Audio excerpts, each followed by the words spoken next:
Just by looking at the trailer for Godzilla x Kong, you know it's not going to be a thought-provoking movie, but you just hope it's going to be a bloody good time. With many reviews, I'm sure you've seen comparisons to Godzilla Minus One, which only came out a few months prior to this one, but there really is no great need to compare the two because they are very different movies. I know they both include Godzilla and human characters, but it's like comparing a McDonald's with a roast dinner. You know, they each provide a different source of fulfillment, and they can both coexist in the same world. With Godzilla x Kong: The New Empire, his objective was pretty straightforward, and that is to get these famous kaiju on the screen fighting each other, and also being an entertaining film, not being a film which is dragged down by human characters and all that drama. And I think with this film, they do understand that. They're very aware of the fact that we want to see these kaiju interacting with each other. We're not really here for all that crap with the humans. And so when you leave the film, you'll unlikely remember any of these characters' names, but instead you'll remember the action. And I think for myself, I'm really going to remember a scene involving Kong and the villain,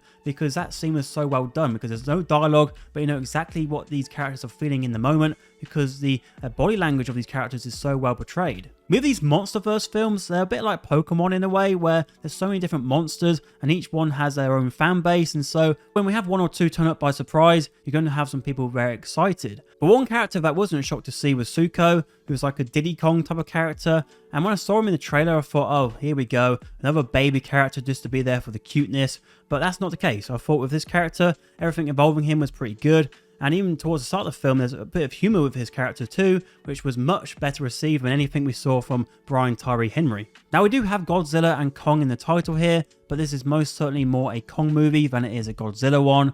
And I think with Kong, he was probably the best character in the whole movie. I really like Kong here. And with Godzilla, he's here and there in stages, but he's pretty much in a slow cooker for quite a while, ready for that big final hurrah towards the end of the film. And just on that, I do wish we had a bit more of a payoff with Godzilla, because he's building up something new here. We do get to see it in action, but we don't get to see it in its full capacity. And so it's like, what were we waiting for? Why was this such a big thing? Why couldn't we see the full strength of it? What are you waiting for? I don't know. Something amazing, I guess. At one point in the film, Kong does get a mechanical gauntlet on his arm, and how that all comes about is pretty much like Blue Peter. This is what we made earlier. Here we go. Here's an arm for you, Kong. Wear this and you'll be fine. And from that moment onwards in the film, I think it does struggle to really handle its remaining runtime, because we do have still that end battle scene.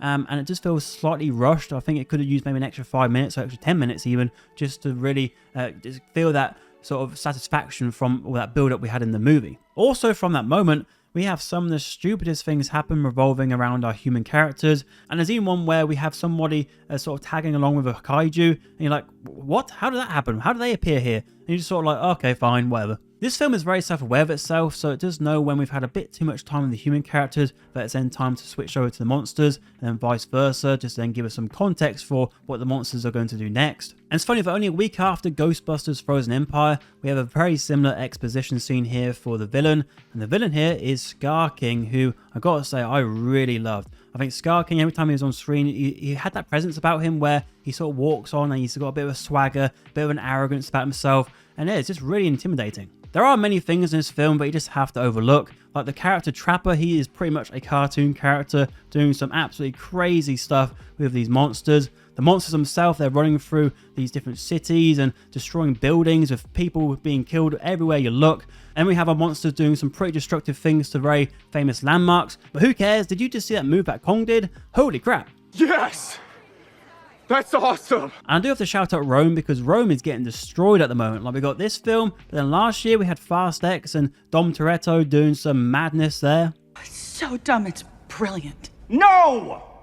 It's just dumb! I think Rebecca Hall led the film confidently for the human characters, but as I said before, we're not here for them, we're here for the monsters, and I do think they did deliver. And also I think Adam Wingard, the director, he delivered what he was hoping to get from this film, and that is a film full of heavyweights, but a lightweight experience, and that's what we got, and I think that's what a lot of people just want to see. I've seen some critics have a go at the CGI, and yeah, it may have needed a bit of touching up here and there, but I think for the majority I was quite impressed with it. And especially when it comes to things like the Hollow Earth, I really like those scenes. And also because I think with those scenes, it's where we can see our monsters in the playground. There's a place where they can just go free and do what they want, and we can see anything appear.